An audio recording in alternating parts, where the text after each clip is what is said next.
Honorables députés et sénateurs, vous avez un rôle à jouer pour aider à corriger les excès du passé. Vous les collègues du Grand Kivu, quittez les groupes armés, je vais le dire.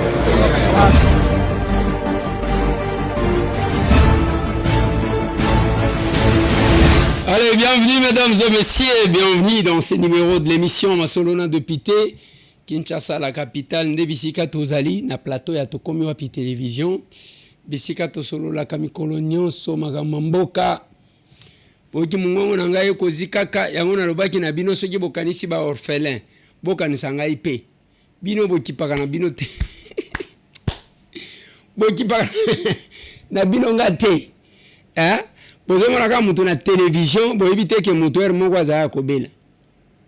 Boza ba égoïste moko ngana bite. Mikolo pe moyen na zanga ezate. Parce que soki na zangi koleka ba kokosa bino. Nazo ya kotelemela bango aw. Kopesa kabino ba information ya solo. Aw. Makambo lokuta na ebisi bino kezaya lokuta. Bande konanga na lingi to solo la polémique autour de l'appel lancé par le diplomate américain Herman Cohen contre l'investiture Yafati. Herman Cohen s'est contredit. Tout ce que awa toko cha tweet na ya liboso ya félicitations na mibali. Tomi tuna qu'est-ce qui a changé? Masolo. Le procureur général près la cour de cassation Oazwaki Mobeko a saisir ba organe délibérant pour na ba lever ba immunité, il y a ba gouverneur, il y a ba ministre, na ba député sénateur Nibi. Assemblée provinciale à Kinshasa, Mtwali Boso va se lancer. Na président Godin Poi. Mais côté à l'université, syndicat il y a ba professeur, ils ont menacé Kolongo la qualité à qui professeur na Miyibi déclaré par la CENI. Masolo.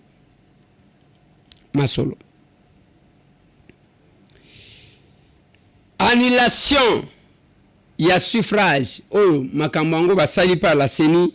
Evariste Boshab Mabundi Mabileng, Jantiningo Bilambaka, Tingi Pununu, Bakonga Kipulu et autres saisit le Conseil d'État. Bakena Conseil d'État pour la décision one. Masolo toko solo. Tokobeta masolo ya kwa mutu. Tokobeta masolo ya Beni, tokobeta masolo ya Ituri, mais aussi nakolobela makambu ya DGM exécute la décision de la cour du procureur près la cour de cassation. Mukanda ese keba frontière. Nakolobela makambu ezoleka na Goma na Nord Kivu. Makambu ezoleka na Nord Kivu. Bokoyeba quelques vérités banguna ya mboka iza banani ngana kolobela yango aw dans ce numéro je vais parler à message au ba kidnapper balobi na kolobela yango aw.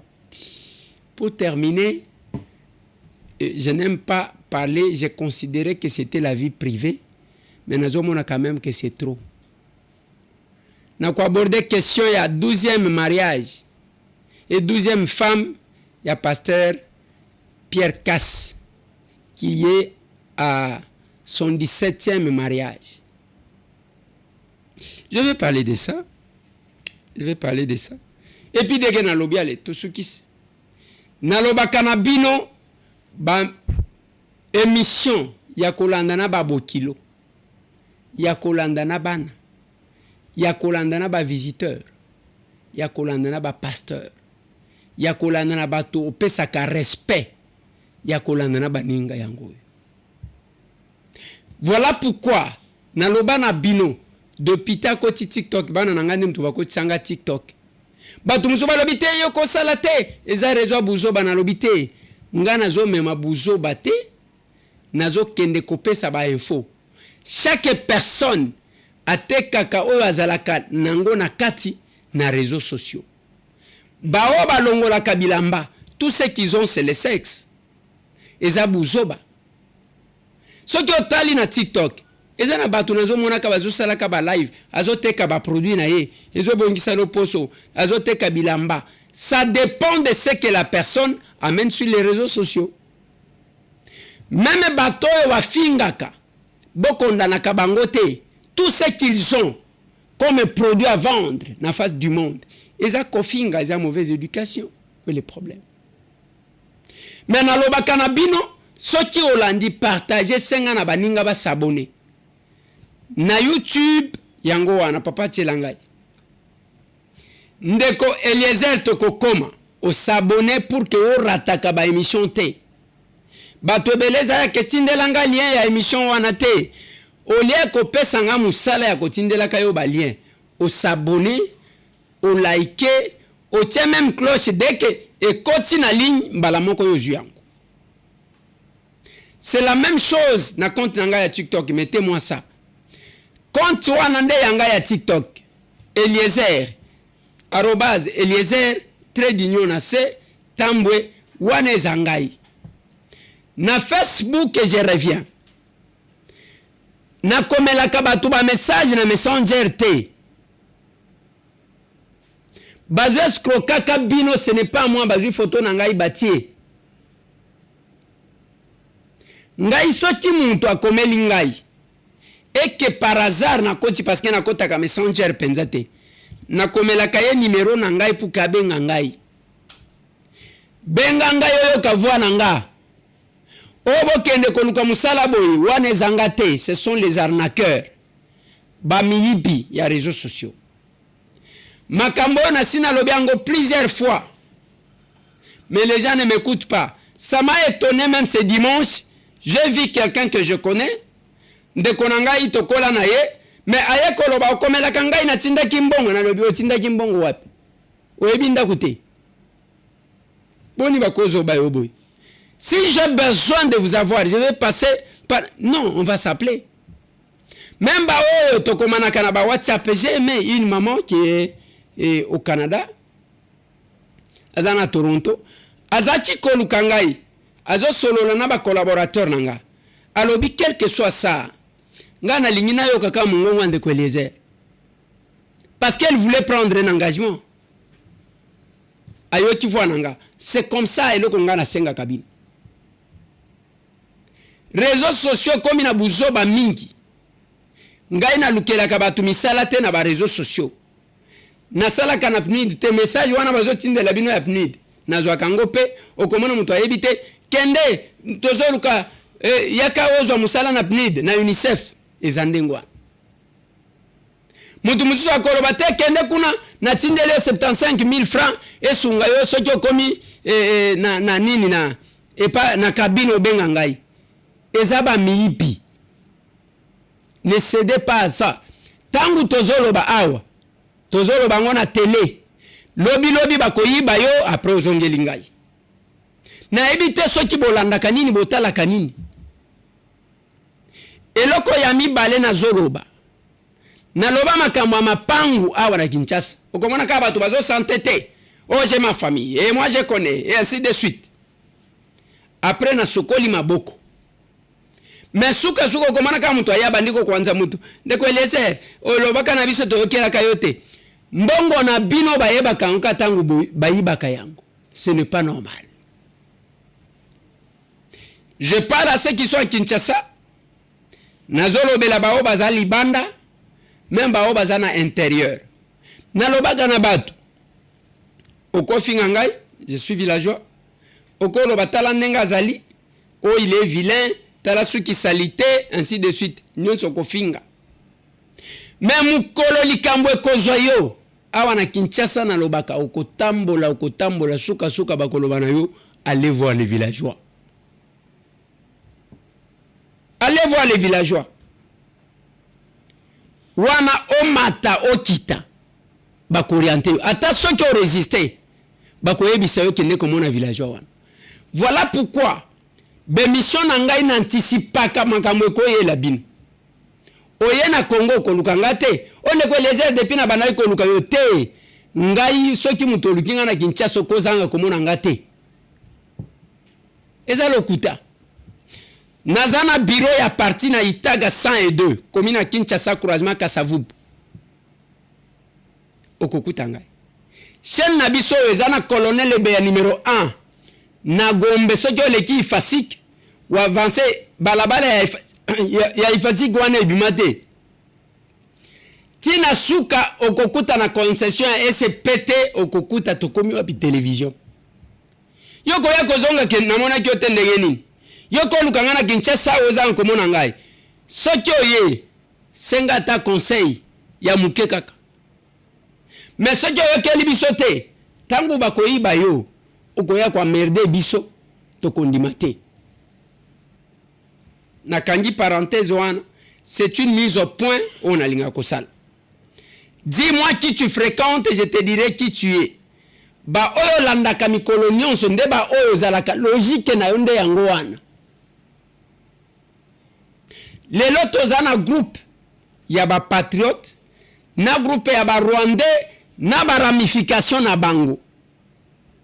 Ba bimisi ba message ao o ba kidnapper message ya ba kidnapper o partager za lokuta eza pona ko semer psychose dans la population.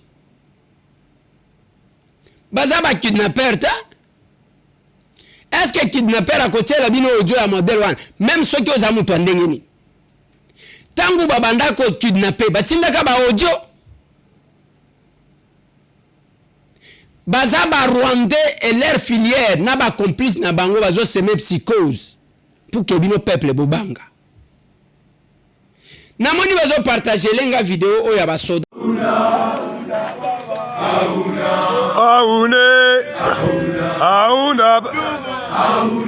Otisekedi Chilombo yaga kotala Oshina Rambo Azo formé sergent Oh Aoune Aouna Baba Aoune Aouna Baba Otisekedi Chilombo bazo yemba oh yebisa raisi azobongisa mampinga na tuni na basodanga na lekaka na télévision te na kamatika vidéo na tindi balobi eza lokuta. J'apprends beaucoup de choses et nous là où nous sommes bande kolangai musala na biso eza recadrage et information sans orgueil pona information ya Congo to pesa kabino en toute objectivité. Nakolo bate qu'un jour na bete libakute parce que ba source d'information bako pesa yo d'information a bien te. Mais na suka suka. Nakoyaka kolo bate wana yangote, voilà ce que j'ai dit. Le jour que j'ai parlé à Jean-Pierre Kayembe que Moïse babotola ke passeport, babotola ye wapi? Na yeko tela bino kyungwa kumwanza quand il parlait de Katangé. Ok, je donne au Katangé 22 ans de pouvoir. Oui ou non? Oui. Alors qu'est-ce qu'on a fait du Katanga? Morcelé, Katakatang, c'est tout ce qu'on a fait. On a fait le Katakatang. Alors, maintenant, avec tout ça, toute la situation que nous connaissons sociale, la vie chère, la misère, tout et tout au Katanga. Maintenant, on veut faire porter ça sur Félix. Quand il avait le pouvoir, donc il avait tous les pouvoirs, les Katanga avaient tous les pouvoirs pour faire de cette province un paradis terrestre. Rien. Vous avez des entités devenues aujourd'hui provinces, par exemple les Olomami. Comme recette, il faut vendre les chenilles, on met là-dedans. Bon, il n'y a rien, les Olomami. Donc on a découpé pour le plaisir de découper. Même enfin. On a fragilisé le Katanga qu'on a découpé. Quel est ce Kasaye qui est venu découper le Katanga? Quel est ce Kasaye qui a interdit aux Katangais de se tailler la part des lions pendant qu'ils étaient au pouvoir? Maintenant, pourquoi ils sont devenus boucs émissaires? Qu'est-ce que Félix a fait? Donc, ce que vous êtes en train de dire là, c'est une façon de récupérer. Maintenant, il parle espace katangais. Nous sommes. Nous, on nous disait, vous êtes des tribalistes, vous êtes des gens qui veulent diviser. Nous sommes des grands nationalistes. Dieu nous a donné 22 ans, nous, Katangais. Qu'est-ce que Félix avait à voir? C'est Félix qui nous avait dit, non, découpez-vous, comme ça, vous serez mieux, vous allez vous développer mieux que tous les autres. C'est du chantage. Et ça a coûté la vie des jeunes gens ici qu'on a envoyés à l'abattoir. C'est du chantage. Je m'insurge contre cela tous les jours. Félix n'a rien à voir avec la situation de misère qu'a le Katanga malgré les richesses ici au Katanga. Ceux qui étaient là sont devenus des multimilliardaires. Donc l'égocentrisme, je suis psychologue, a été développé de la manière telle que c'est aujourd'hui qu'ils se retournent ici pour dire nous sommes Katangais, les Kasaïens nous font ceci. Vous savez, c'est plus que des sorciers. Oh. Mais oui, dites, vous aviez tous les pouvoirs. Tous les pouvoirs. C'est comme nos frères, les Bangala. Ils avaient 30 ans, je ne sais pas. 32 ans. Ah, voilà.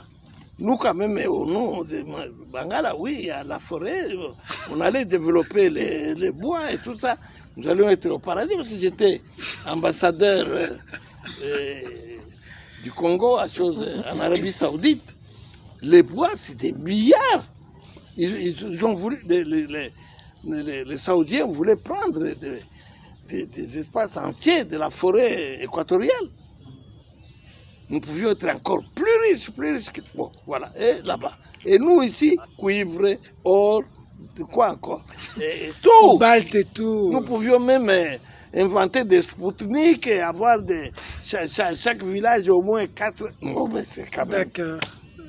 On a fini. Dernière question, élection 2023. Pourquoi vous me découpez? Pour vous dire que c'est faux.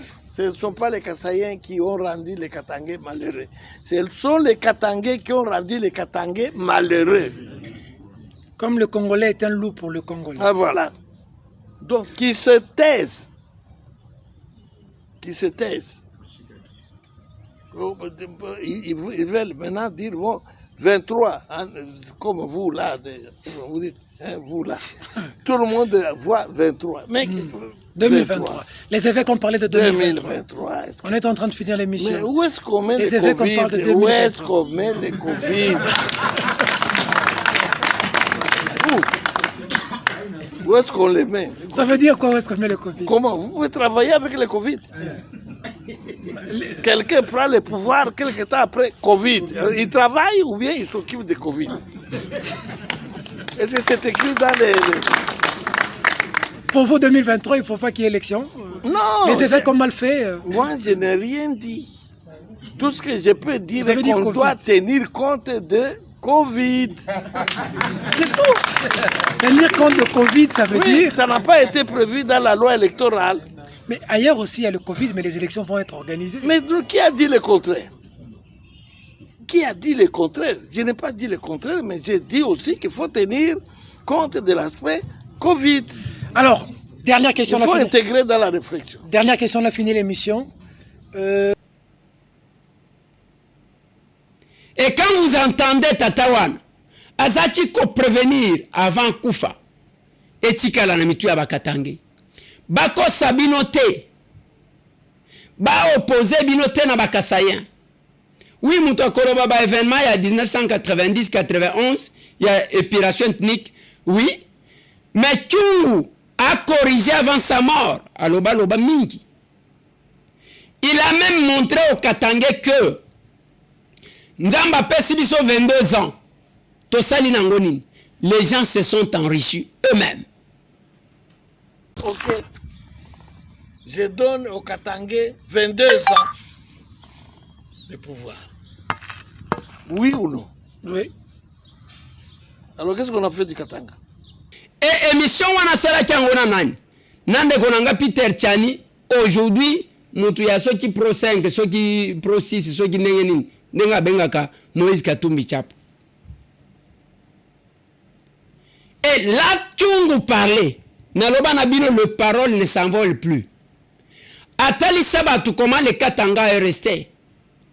Et quand Tchongu va Kolwezi, alors Bibosal et la Félix et confiance parce qu'à Tonga, Katanga. Il l'a fait parce que l'aéroport que Félix Antoine Tshisekedi a doté na Lualaba, a sali angona Mbujimaïté. A sali angona Kanangate. Des fois, il a un conflit avec ses frères, Pona Bolingo, oh la Kisaki ailleurs, bien que les résultats, qu'on a été médiocres. Mais le problème, c'est les jeux démocratiques. Oko linga mutu mutu pa linga kayote. Oko linga mutu mutu linga kayote. Ndenge na lobaka makambo Moïse Katumbi. Na exil ya Moïse Katumbi. Mutu a défenda lokola Félix Antoine Tshisekedi azate. Metala makambo azozo ngisela ye. Botala oyo azozo ngisela ye. Il a tout oublié. Je suis obligé de vous rappeler. Il y a tout nanaka. Pourquoi nous allons Laurent Désiré Kabila, Katangé, Atindaka Moïse Katumbi l'exil, à Pekisaka Nyatao. Qu'est-ce qui a fait que Joseph Kabila, après 8 ans, a tingé sous son exil, a botolé passeport? Nenge bozo kachungwa zolo. Mavika Boya, Félix Diza. Kama utaki Diza, uende mbele ya exterior ukachunge Diza. Tutasilie pasiporo mpio sana ukachunge nje. Mimi nataka kusikia maneno chetu na ilaka populaire. Nani anataka Félix abakie Diza, uende mkulole. Mais les Mounouba là qu'on insulte aujourd'hui, Tongo Midi Poko, on fait tout jusqu'à Kokane la que yoto ko boma yoto ko sala coup d'état à l'obité passeport na yo yango. Après l'avoir défendu, na kotie la bino autant de vidéos bokoyoka que jamais Félix Antoine Tshisekedi azala mutema mabe na Moïse. Mais quand vous retournez le mal contre le bien, Nzamba confondra kaka. Voilà pourquoi même Putsch, il y a Genève et Simbaté. Et l'Ongola, prédestination à Félix Antoine Tshisekedi Chilombote. Le loba tobazo lukataka moi tapis rouge wana atambola ta pour 2 heures et zomonanate. Parce qu'il y a un Dieu qui voit les cœurs. Koleka o ba tobamona kana télévision. Et la manipulation, ce qui besoin landa n'importe qui. Bande konangai, et belé baza batu ya Kingakati, et belé baza canal par lequel le Rwanda fait passer le message. Et belé n'a besoin mon abangwa. Yo kende landa n'importe quoi. Parce que peut-être c'est Pelagane Longia, mais c'est Tambouete. Parce que c'est Pelagane Longia, il y a Félix Antoine Tshisekedi. Parce que c'est Pelagane Longia Mutuboete. Mais place aux Ali Kokende. Il faut y avoir que Bomoko est athée. Patriotisme est athée. J'ai aimé le mouvement Wazalend. L'unité. Papa Tchelangai et loko Nabiso Anatozo Yemba. Balega Kigoni. Kigoni ke kwembago kikino. Nkoba wabo no balega tu Kigoni kimozi. Kya biso binazi. Kiso ikin nikingikin. Opange go, mwanga go, walikale go, nukia bonda go. Balega tu Kigoni kimozi. Andina kumbia sore ne kwito kopange o. Tikigoni kya mulega. Andina kumbia sore ne kwito kokia bonda. Tikigoni kya mulega. Andina kumbia sore ne kwito kuwalikale o. Kigonu kya mulega. Andina kumbia sore ne kwito kumwenga o. Kigonu kya mulega e. To sige londo tu Kigoni kimozi. Oko sentir que bazola qui sabomoko à l'est du pays. Bisoba villageois, ça c'est notre vie. Et quand vous sentez les jeunes messieurs, azoyembalo, ezala mutuya awa, biso nyonso tozaba tumoko to simban mina eloko moko, qui est la RDC. Voilà pourquoi les Wazalend ont accepté d'aller au front. Aujourd'hui, parmi biloko ezo déranger Rwanda les wazalendo. Posez la question aux Américains. Parmi les conditions qu'ils ont demandé, il faut balongola ba wazalendo, il faut balongola ba drone, boko yoka. Ba wazalendo siko bazaka mipiko na mipiko. Ils sont en réserve. Bazana ba réserve. Des fois, il y a des incompréhensions. Comme on a incompréhension, la communication ne passe pas bien. Au monde est bardé entre Bangona et FARDC. Non.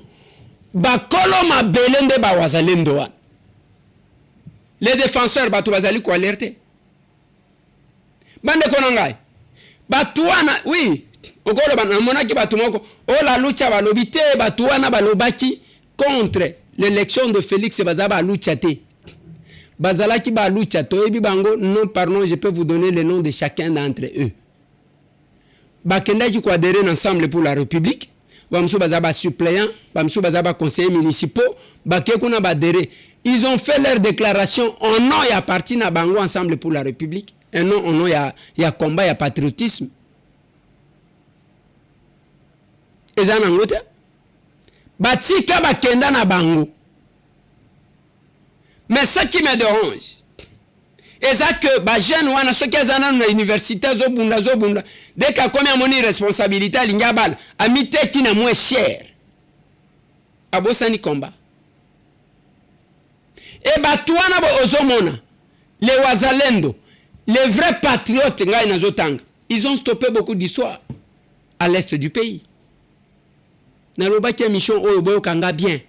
Po boko yeba qu'est-ce qui se passe au Congo eza mutu te ovandi soki wapi ozobeta masolo a Goma ozobete la biso oyo ozobeta masolo a Ruchuru ozobete la biso yo lokoti tumwa biloko na internet ovandi wana na ndaku na yo ke nazo sala combat na ndaku na yo ozika ma telefone yo wana ngai na ozanani omoni ndenge omona kabana mike azui eloko azui nzete moko akangisinga akomisa ngwarme c'est ça.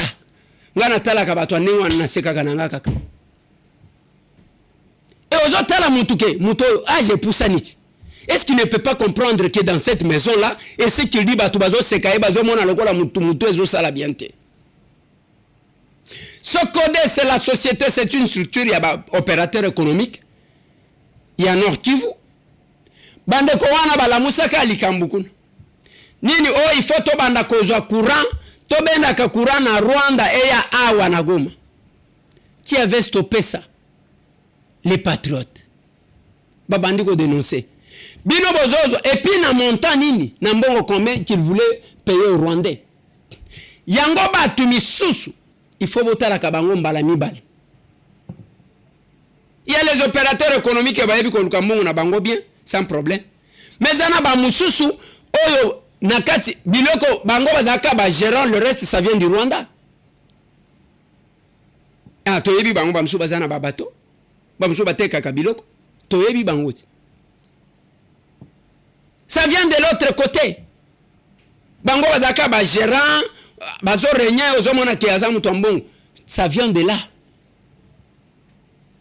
Comment mutoko tiko réfléchir que ok ne ko benda courant kuna alors que mbongo boko kati ko tinda kuna ba benda courant boji ko sala ata mini barrage et pas na bino. Ça coûte quoi?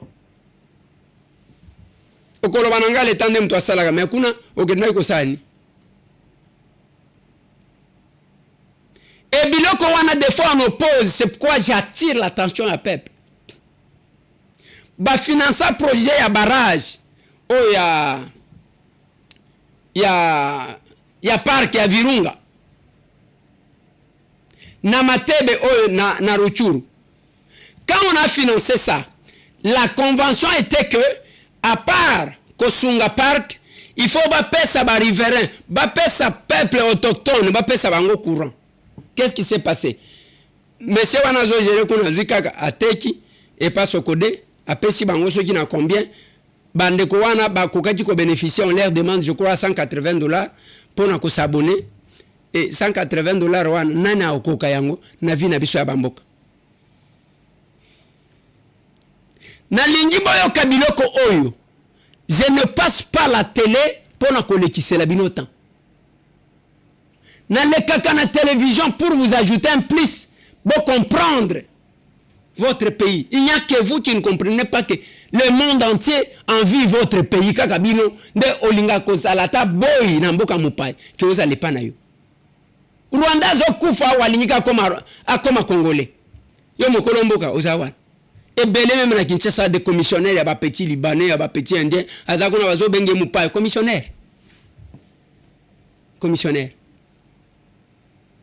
Je parlerai de ce pays. Ça, c'est la situation qui prévaut. Comme cela ne suffit pas à l'est du pays. Bandeko nanga, mettez-moi ce communiqué-là. Bandeko Batanga. Communiqué wana eza ya Société Provinciale de Transport. Communiqué wana, bazolo banini. Balobi le 14 janvier. Oh, le 14, le toza le 9. Dans 5 jours, bakobanda komema batu bakenda kabeni. Mais boyo kanga bien. Ndeko eleze nini olingi oloba boyo kanga malamu. Surtout bino batu boyebi STT. Balobi bakolongwa. Bakoleka par la grande barrière. Babimi na kasindi yango bazo senga ozala na passeport ou bien eloko moko ezala lokola passeport. Parce qu'il faut qu'on les gagne à la frontière. Cette société-là décide à cause de la transport, Mutsoki Alinga Kendebeni, baleki na grande barrière, c'est-à-dire bakoti na Rwanda, Rwanda bakomi Uganda, Uganda bakoti Kasindi, na Kasindi siko baleki na douane na Kasindi, bakoti wana pona bakoma Beni. Et balobi le voyage est de 8 heures. Pona koko makuna. Biso, nous sommes agressés par le Rwanda. Mais cette société-là vous dit que Akobanda Komema Batu, Babanda Kokota, Rwanda, Uganda, Bakoti na Kasindi, et puis Nde Baye Beni, Bande Konangai. Réfléchissons un peu. To réfléchir na communiqué wanangate mtu na komi. Il y a le numéro sur le communiqué, si vous voulez vérifier, appelez à ce numéro-là. Mutu akoti saka ba Rwanda na mboka oyo ezaka congolais yemoko likolo ya lokoso. Il a fallu kozala muzalendo pona kosala quelque chose et tout le monde n'est pas patriote. Yangona lobaka na bino to lobaka na télévision to ganga kabiso nyonso bolandaka tellement que ba réseaux sociaux mutu les gens pensaient même qu'ils pouvaient influencer les élections ya bato. Et quand je rencontre quelques amis ici, zaki ba candidat, bazo regretter. Zoba wana zaki kotanga kombo nanga na réseaux sociaux ya mtu asali ke ba voter ngate. Na lobi mo. Donc batu ba yebana na buzoba, bino bomona ka bango danger na réseaux sociaux. On attend la publication des résultats. Ndenge to yoki soki ko sale malopi. Mais moi je demandais que ba publier liste ya suite ya miibi. Avant. Batu basala ba émission na ba PV na bango. O ba ke ba pesi biso mo. Bo sala ba émission na ba PV. Bo wangana te. Lelo ba ninga na biso ebele ba comme ko regretter pona buzoba ya ba o ba le kakara ba réseaux sociaux qui n'ont pas de crédibilité. Qui ont difficile à s'affirmer en tant que mutu. Une difficulté de s'affirmer. Le kuta ko commenter ko luka ko j'étais même bas discrédit sur les personnes qui se sont sacrifiées pour construire, bâtir. Ngatambwe, naza ya famille connue te. Ebele bazaki soit batu ya famille ya bakabila. Bamusu bazaki soit ki batu ya nini, batu bayebi français koleka monsieur Tambwe, tanga koleka monsieur Tambwe, bayebi kolata koleka monsieur Tambwe, ainsi de suite. Mais nous avons fourni des efforts pour être ce que nous sommes, sans koiba, sans tricher. Voilà pourquoi les lots. Batangi batu. O tozo senga baba kisalisusu. Et lobby le procureur a pris des mesures pour na batuana babi ma territoire national te. Mbala moko yeko saisir l'instance compétente. Denge tozo lo baboy. L'Assemblée provinciale à Kinshasa bazui déjà à disposition contre Gentiningo Bilambaka. Ya ko lever ba immunité naï. Mes collègues de pitié qui ont été cités, le bureau doit se réunir pour nous lever ba immunité. le fonctionnement des institutions est complémentariste. En attendant, ce ne sont que des mesures conservatoires. Et Sama Lukonde doit tirer les conséquences. Ça ne sert à rien de nous laisser le ministre Miibi connu comme ça. Okoloba, Ndekweleze bazo jouir présomption d'innocence. Oui, selon la CENI, bazaba Miibi. Il faut toyer baba tuba samba. J'ai aimé mon frère Ntingi Pounoul à s'agiter, à introduire le recours naïe, à que peine à justice, à Sengaloba, Wapingana.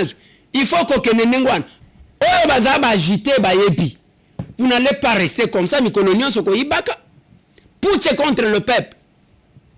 Pouche contre le peuple, Kakabinoa. Ngaïna ligne qui est quand même de décision. Yake Bamiibi wana, bako postila kali susute. Bako kipaka pe ba fonction susute, comme ça batuba lapa. Nalobaka mikolonyonso. Politique et ça monde mon kobo. Et senga kabatu mon kobo, moi sacrifice, moi personnalité. Ce n'est pas Moutou. Il fait n'importe quoi. Okokuta, buzoba na buzoba. Ya vina ye. Mazako na bazoba nge excellence. A exceller na nini? Papa chelanga nzembo moko ya matata. Nzembo moko ya matata.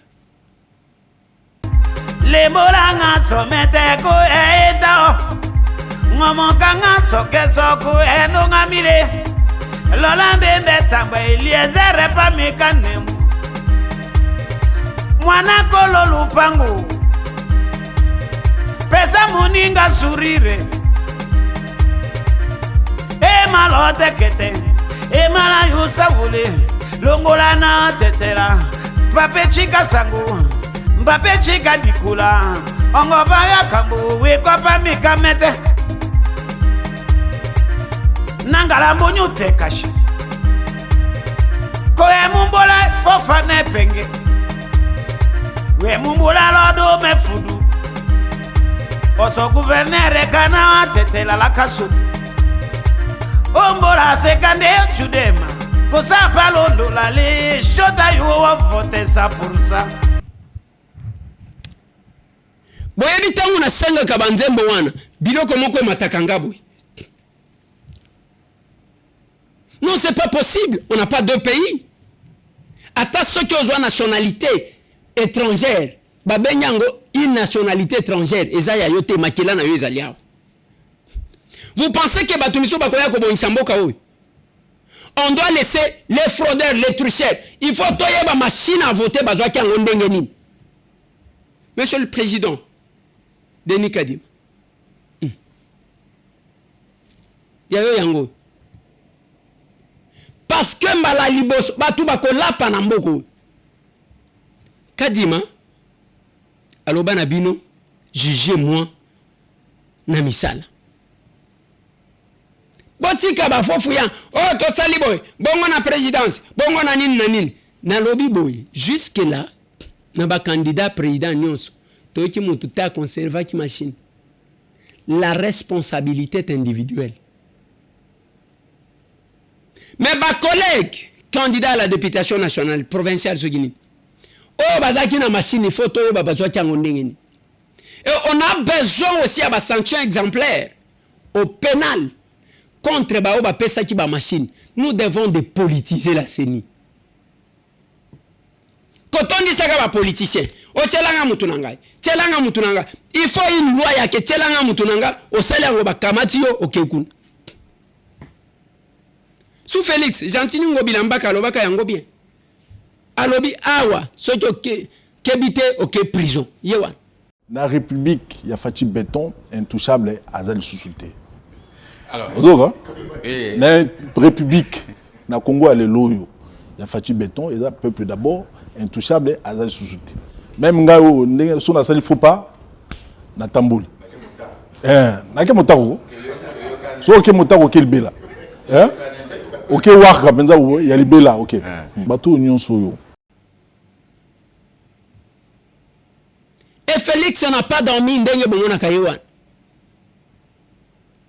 azaki na ba master na ye yo sakana okende boloko. Les hommes forts de ce régime bakendaka boloko. Ata koloba nanga ba kumela kate ba bimaka me bakendaka na kolia vungure. C'est ce qu'on n'a pas vécu avec Kabila. Et la CENI actuellement, nous sommes dans l'obligation ya que to soutenir CENI. Ata ce que l'ingakate, oui, il y a eu moins dérapage, bato balobi ainsi de suite. Oui, dérapage wane salemi. Mais félicitons quand même ba effort oyo bango basali. Mbala liboso nanga fabriqué ya yeba député. Donc nenge bato bakabolaka. Nenga loba wana. Oui, l'accord a existé bel et bien. Tant tozo de l'accord a commis rebelle colonel Nanga. Tozo de l'accord. Et puis à la chaîne internationale, oui, je confirme. Et de toutes les façons, il n'y aura pas élection. Élection Salemi. Yo fabriqué ya yo ba député, y compris moi, si na yo, to siège à bango.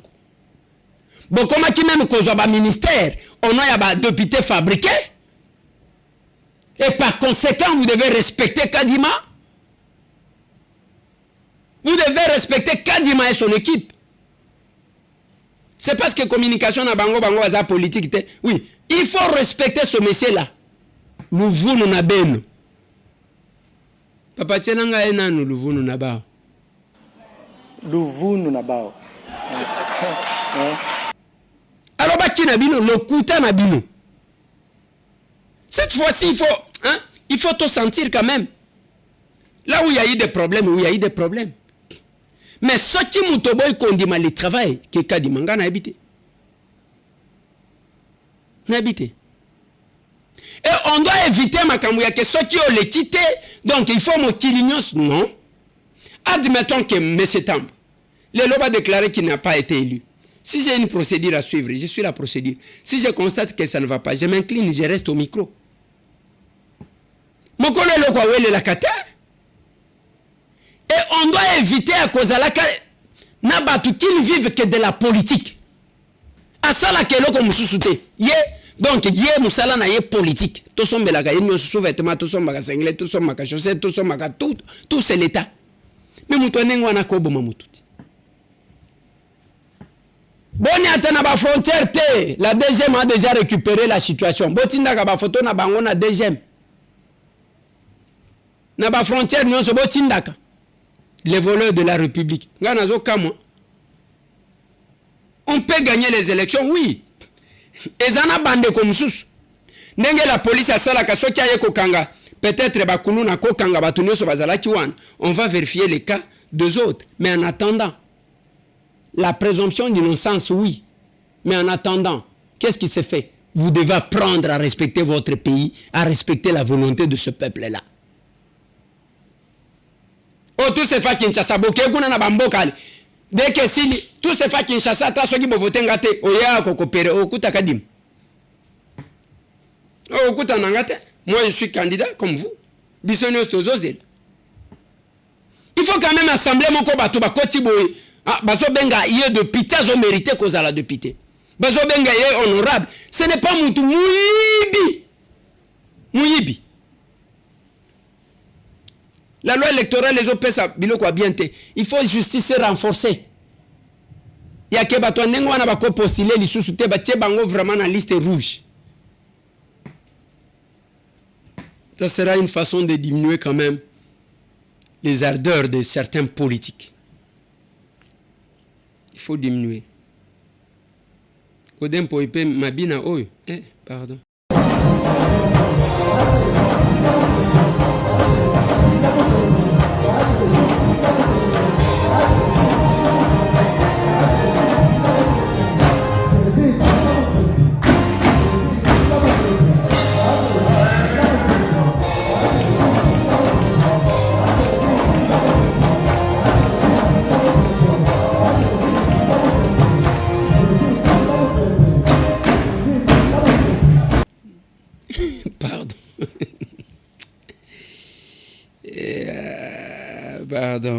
Pardon. Et biso, tu as comme ça la polémique sur le message de Herman Cohen. Kaka yemoko wana a félicité Kibato. Kaka yemoko a changé. Comme nous sommes trop réfléchis, le col à tous en esclavage. Voilà pourquoi on en fait un problème. Félix Antoine Tshisekedi Tshilombo peut émettre son avis sur Makambu aux États-Unis. Ça ne va pas influencer quoi que ce soit aux États-Unis. Il faut influencer le comment côté. Nazo ceux qui sont dossier à pasteur Pierre Casse. Papa Tchelangana nous vidéo wana otie yango eleki après zongisi. Tokolanda cérémonie oui, cérémonie devant le mois. Moi, si elle a vérifié. Tolanda, c'est pas quoi c'est qui était.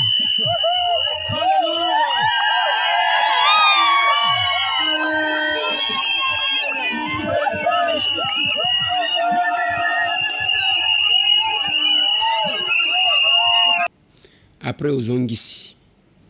Tokolanda cérémonie oui, cérémonie devant le mois. Moi, si elle a vérifié. Tolanda, c'est pas quoi c'est qui était.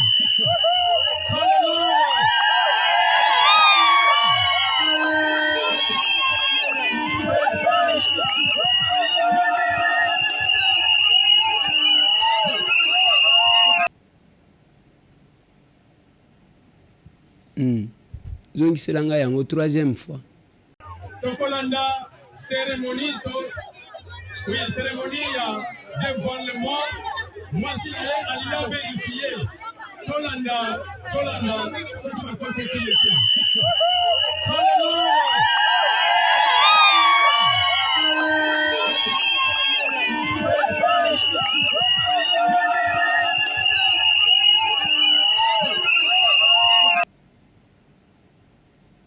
Bandekonanga.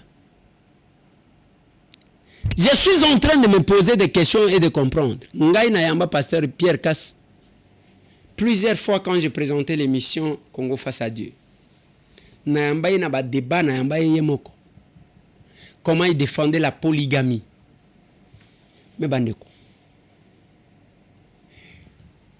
Na tangu na moni oyo. Na bandiko mitun. Déjà basi baza 12. À Sala 17 mariages. Le mois à 30 jours. Chaque femme, parce que même Bible, on se dit na ndengwan. Ezoloba ke okotiko bala mwasha mi balé mais olongolata eloko moko te na mwasha liboso. Est-ce qu'on peut se marier à une deuxième femme tout en gardant tout en entier au mwasha liboso zaki nango? On va toujours dégrainer. Un mois, 30 jours. Là, on a 12 femmes. On a une église. Nayebite ateya kabatuni. Le premier réflexe que j'ai eu, moi, nous, aza orpheline de père et de mère, ou bien baboti naye baza en vie. Cette fille-là, à quel âge? Et pasteur, à quel âge? Nalinga kate koloba mabeya ba homme de Dieu. Mais là,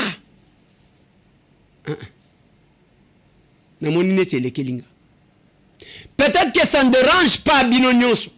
C'est normal, c'est la vie privée. Boko limbi sangay. Mais ça dérange.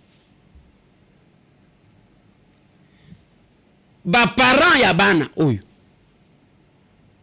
Bazalika kato bazate. Et là qu'on est, moi na comment qui charge, comment qui kilo, bozo kende kote. Je ne comprends rien. Mais là où c'est compliqué, c'est quand c'est couvert par l'évangile. Oui, ben fumu pas na biso bazalaki, okoko tanfumu na basi 20. Mais na basi 20 wana ba mususu pe baboti saka bango sanke yayeba. Mais ya kolisa kaka. Aboko la kaka parce que c'est impossible pour qu'un homme ait autant de femmes nandenga kaka ya normal. Tobo nanu makamu ya nzambe. Ozala na basi autant parce que makasi yango ya modèle nini okobanda awa ezanzototi. Et surtout à cet âge-là, je crois que si je ne me trompe pas, pasteur Pierre Casse doit être au-delà de 65 ans. Je ne sais pas, 70 ans, je ne sais pas. Mais moi, à quel âge? Et moi, je ne comprends rien. akosimbela wapi? Je ne comprends rien. Est-ce que nakati wana mama oyo abota mwana wana, papa oyo abota mwana wana, botele mipe que tobalisi et la famille de provenance de la fille n'habite comme ezama ka nzambe n'habite nzambe soki alobana baboti nini alobana pasteur nini, mais la même Bible l'a dit que oyo monana et pesa mabiso to juger oyo bombana ndeto tikela nzambe. Mais ça yango na proposa que tozala na ministre ton ministère, il y a culte et association. Ce monde-là doit être réglementé. Il faut qu'il y ait tout un ministère. Ce n'est pas se limiter là, F92, allez, topé, sinon, à un moment donné, il faut un ministère, il faut que la justice se mêle. Pour réglementer, parce qu'il y a trop de liberté. Oh, on a habité. On a habité. Bovandi na télévision, allez, moi na bino yo na liba. Eh. Dans ce qui c'est émission. Dans ce qui c'est émission. Parce que ça dérange. Ça dérange. Et ça vient à bango, oui. Mais biso tozo tal. Mais pourquoi vous filmez? Vous salangwa ta biso to monate. Bande kona ce qui c'est émission, parce que c'est compliqué. C'est compliqué. Bande ko ya kwa muntu. Nazo comprendre qu'est-ce qui se passe. Roi mini Congo. Ba mobondo ezaka ba oyo yaka na bangwa wande bazonga obienza ba mususu. Tokutani lobi.